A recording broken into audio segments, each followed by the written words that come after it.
Fala pessoal, sejam bem-vindos a mais uma aula da semana A de artigos e protocolos do Retina 360 Start. Hoje a gente vai falar dos principais artigos, as principais publicações que envolvam DR regmatogênico e que serviram de base para tudo que a gente sabe hoje sobre tratamento do descolamento de retina regmatogênico. Olha só, para falar do primeiro estudo, a gente vai voltar lá para o ano de 1992, para o Silicone Study, o primeiro reporte desse estudo, pessoal, que comparou SF6 a 20% com óleo de silicone em pacientes que tinham DR regmatogênico, com PVR pelo menos grau C3 e não tinham realizado cirurgia prévia.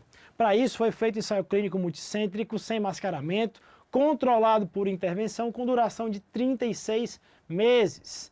Foram incluídos nesse estudo participantes que tinham descolamento de retina regmatogênico com PVR pelo menos C3, idade pelo menos de 18 anos, que tinham acuidade visual diferente de ausência de percepção luminosa e sendo incluído apenas um olho por paciente.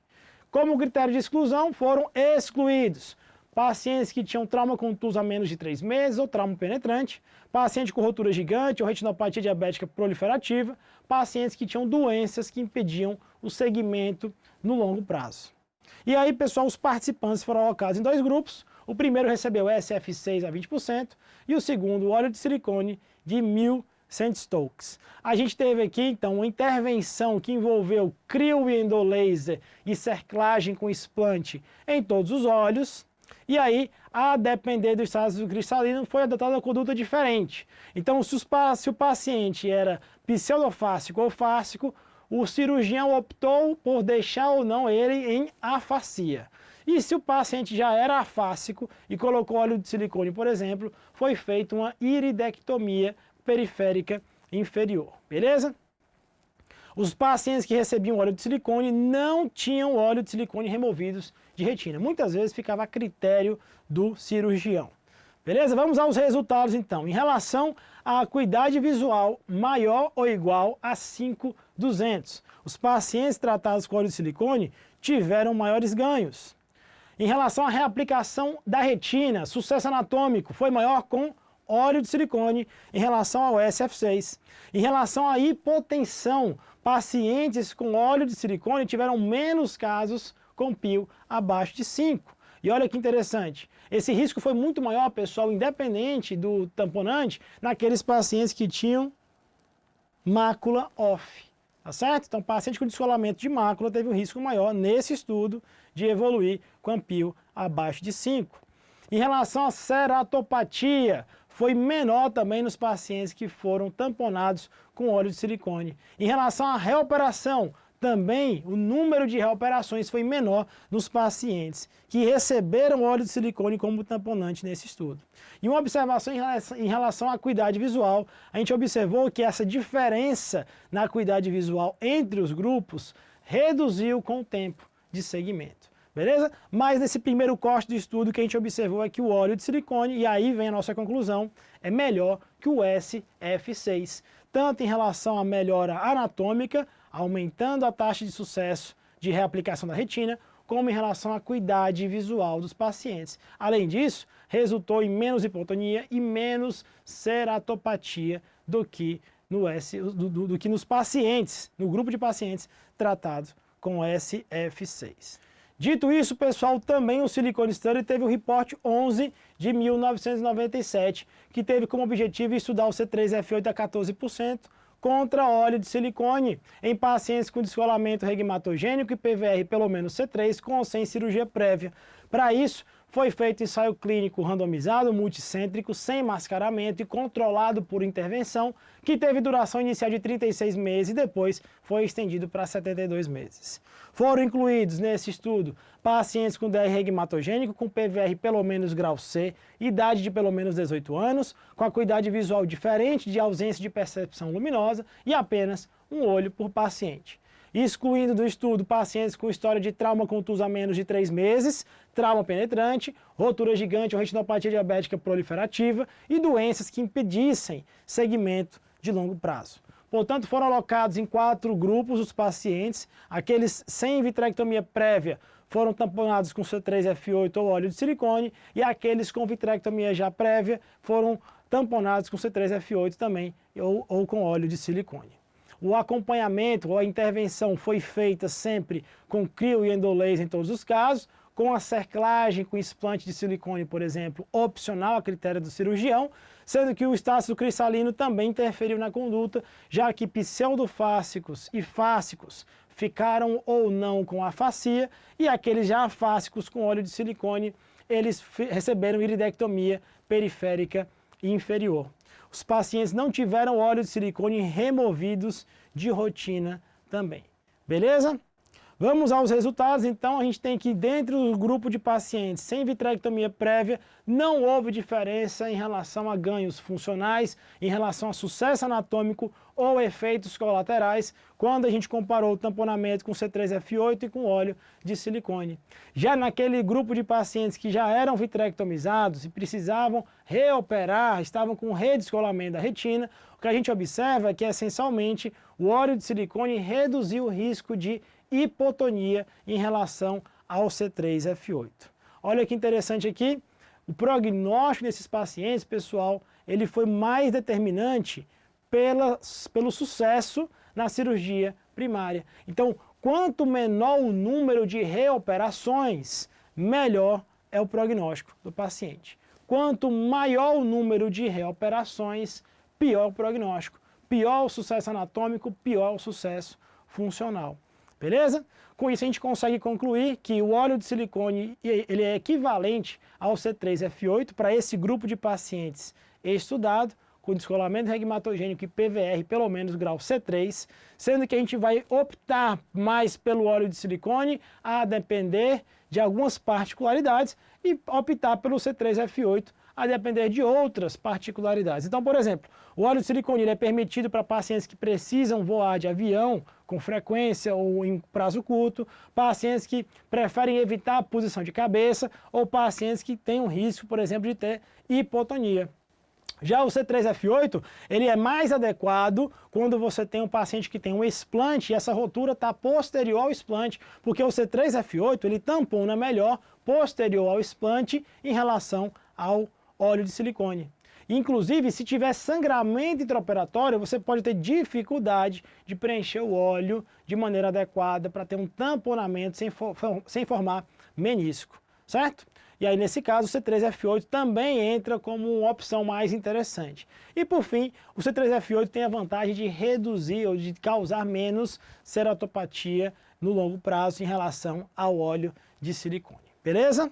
Então essas são as conclusões até 36 meses, mas quando a gente vai lá para o corte entre 36 e 72 meses, o que o estudo mostrou para a gente nesse follow-up é que os pacientes tratados com gás, ou aqueles tratados com óleo de silicone, que tiveram o óleo de silicone removido, pessoal, desde que eles foram tratados com vitrectomia primária, ou seja, pacientes que eram virgens de tratamento, e que foram tratados com gás e que tiveram óleo retirado, eles tiveram maior taxa de mácula 1, de mácula aplicada, de retina aplicada, no final de 72 meses. E tiveram também maior acuidade visual, melhor acuidade visual.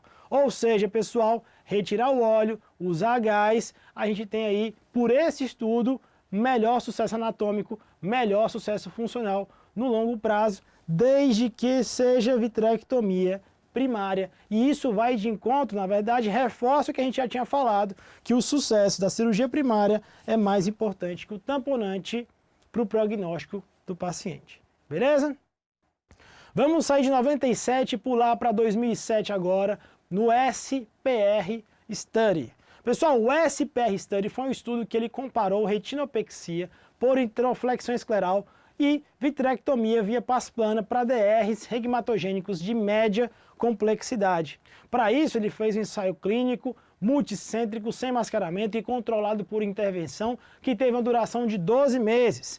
Foram incluídos pacientes que tinham DR regmatogênico de média complexidade, ou seja, foi entendido por DR de média complexidade a presença de rupturas de extensão de 1 a 2 horas, que pudessem ser múltiplas, que tinham DR superior ou que tinham local incerto. Tá? Então, ruptura de 1 até 2 horas de extensão, rupturas múltiplas dentro desse tamanho, DR superior ou roturas que tinham local incerto, não identificadas, foram consideradas como DR de média complexidade pelo estudo.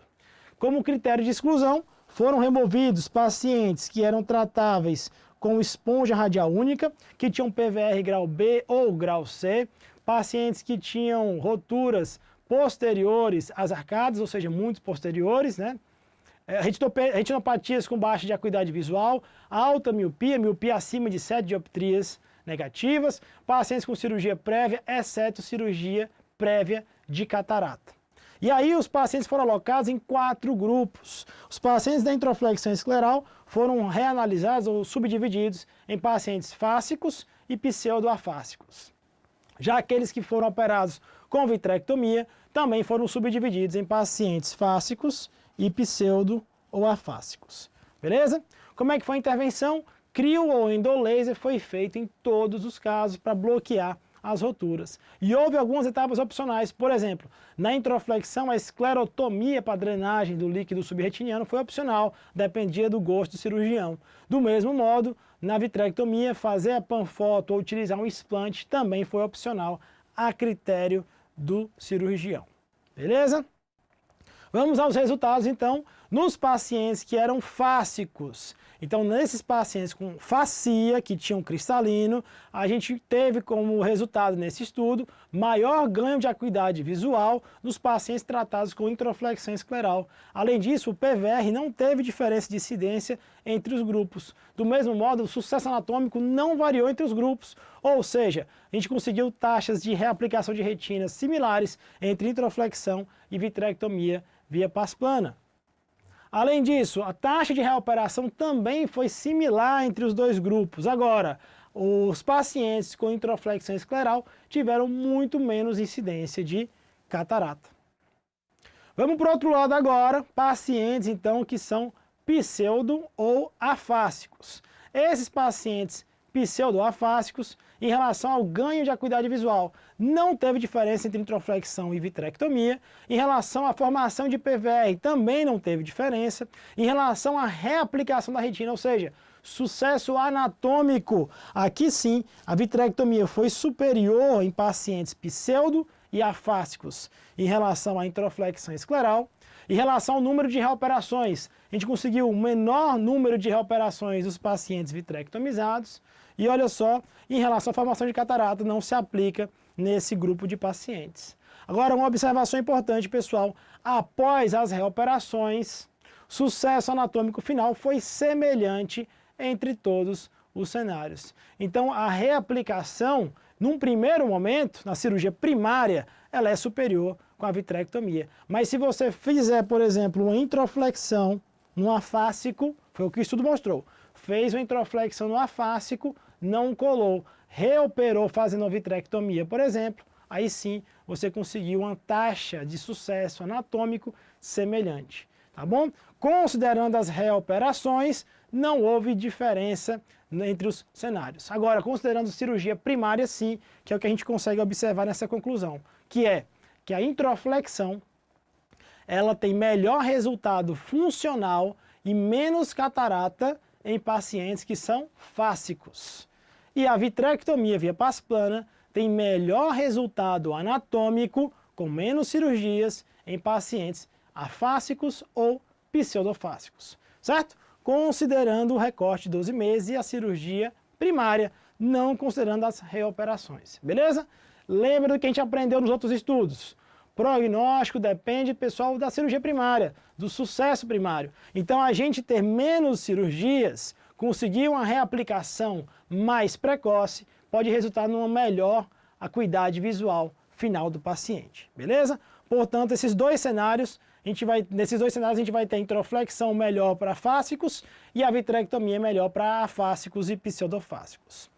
Vamos sair agora de 2007 e a gente vai agora para 2019, o estudo PIVOT, que a gente tem como estudo que comparou retinopexia pneumática e vitrectomia via paz plana para aqueles DRs de baixa complexidade. Para isso, pessoal, foi feito um ensaio clínico monocêntrico sem mascaramento, controlado por intervenção. E aqui a gente teve uma duração de 12 meses. Foram incluídos nesse estudo os pacientes com DR regmatogênico primário de baixa complexidade, ou seja, entende-se aqui nesse estudo por uma baixa complexidade aqueles que têm ruptura única ou agrupadas dentro de 1 hora e que estão ali acima do meridiano de 8 e 4 horas, são rupturas mais superiores, tá bom? Sendo excluídos aqueles pacientes com PVR, rupturas inferiores, DR traumático ou DR secundário ou retinopatias inflamatórias e não inflamatórias que pudessem interferir nos resultados. Agora, esses participantes foram alocados no grupo A, que recebeu retinopexia pneumática, e no grupo B, que foi tratado com vitrectomia via pars plana.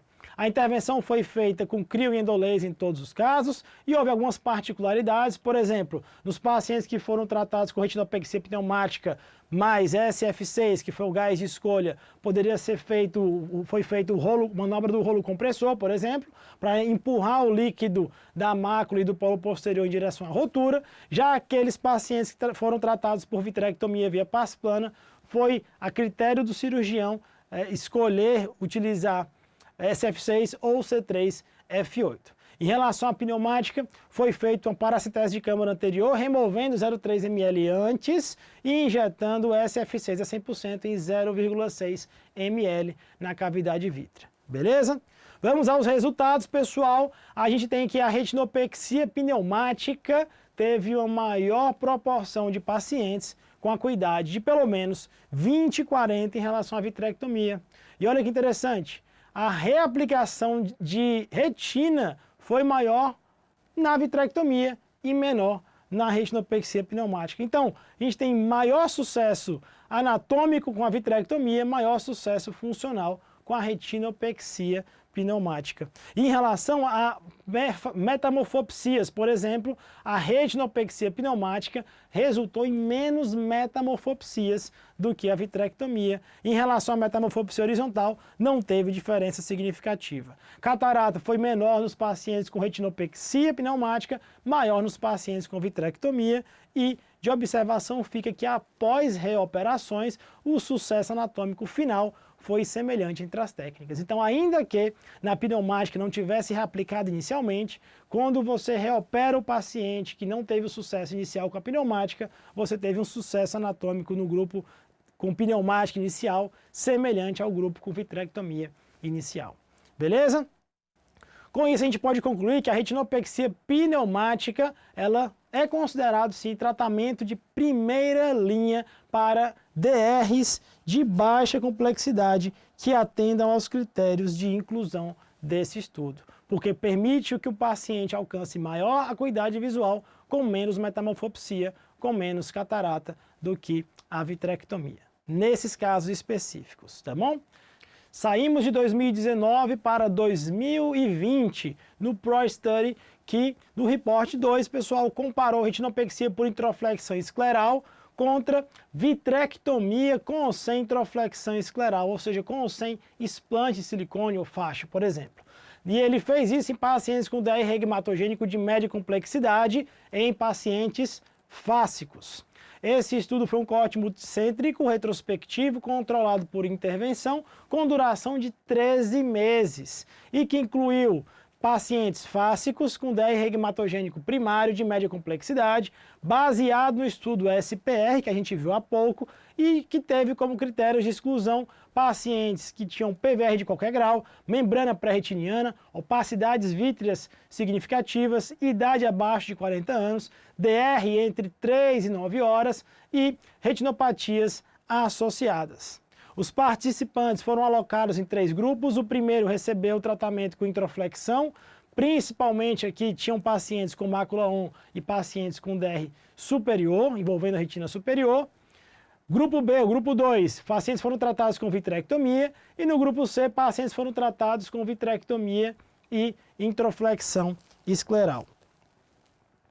A intervenção foi feita com crio ou endolaser em todos os casos, e algumas particularidades são importantes, por exemplo, nos casos que foram tratados com introflexão escleral, a esclerotomia ela ficou a critério do cirurgião, bem como nos pacientes que foram tratados com vitrectomia via pars plana, foi decidido pelo cirurgião utilizar 23 ou 25 gauge. Vamos então aos resultados que a gente tem aqui, pessoal, em relação à taxa de reaplicação da retina. A gente tem que a introflexão e a vitrectomia com introflexão apresentou a maior taxa de reaplicação, maior sucesso anatômico. Em relação a ganho médio de acuidade visual, a acuidade visual final foi maior nos pacientes com introflexão do que nos grupos que foram operados com vitrectomia. Em relação àqueles que tiveram acuidade menor ou igual a 0,1, também a introflexão escleral mostrou que menos pacientes ficam com acuidade visual menor ou igual a 0,1. Além disso, o desenvolvimento de catarata também foi menor nesse grupo de pacientes e fica como observação, pessoal, que após reoperações, olha só, após reoperações, o sucesso anatômico final foi maior ainda no grupo com introflexão escleral. Beleza? Fica aqui, pessoal, essa observação e também que o grupo com introflexão tinha mais pacientes com mácula 1 e DR superior, mas o estudo concluiu, olha só, que a introflexão é melhor que a vitrectomia, independente se tem ou não explante, porque ela consegue reduzir o risco de desenvolvimento de catarata e resultar numa melhor acuidade visual nos pacientes com DRR de média complexidade fásicos, certo? Então, nesses pacientes fásicos, introflexão melhor que a vitrectomia. O outro reporte do ProStudy foi o reporte 3, pessoal, e esse aqui, ele fez algo parecido. Ele comparou agora vitrectomia com vitrectomia e introflexão escleral, só que em DRs de média complexidade em pseudofásicos. Então, se o reporte 2 foi fásico, aqui foi pseudofásico e não envolveu mais a introflexão escleral isoladamente. Foi um coorte multicêntrico retrospectivo, controlado por intervenção, com duração de 13 meses, e a gente teve como critérios, então, de inclusão pseudofacia, DR regmatogênico primário de média complexidade baseado no SPR, e como critérios de exclusão, PVR de qualquer grau, cirurgia prévia de glaucoma, rotura gigante, DR recorrente, facia ou afasia, retinopatias associadas. Certo? Os pacientes foram alocados em 2 grupos. O primeiro grupo recebeu vitrectomia e nesse primeiro grupo tinham mais pacientes com DR superior, enquanto que o segundo grupo foi tratado com vitrectomia e introflexão escleral e nesse grupo tinha uma incidência maior, uma prevalência maior de DRs inferiores, de jovens e pacientes com mácula off. Então são 2 considerações que mostram uma certa diferença entre os grupos. Agora, em relação à intervenção, mostrou o que aqui? Foi feito como esse estudo? Foi feito com a técnica e com tamponamento a critério do cirurgião. Certo? Então o cirurgião ele pôde escolher se fazia vitrectomia ou se fazia vitrectomia e introflexão escleral. Ficou a critério dele, porque era um coorte multicêntrico. Então ficou a critério dele o tamponante e a técnica. Então algumas particularidades, a vitrectomia ela foi feita com gauges que variaram de 20 até 25 gauge e nos casos dos pacientes que foram tratados com vitrectomia associada à introflexão, a maioria recebeu uma faixa de silicone, um explante na cerclagem, tá certo? Foi com faixa de silicone.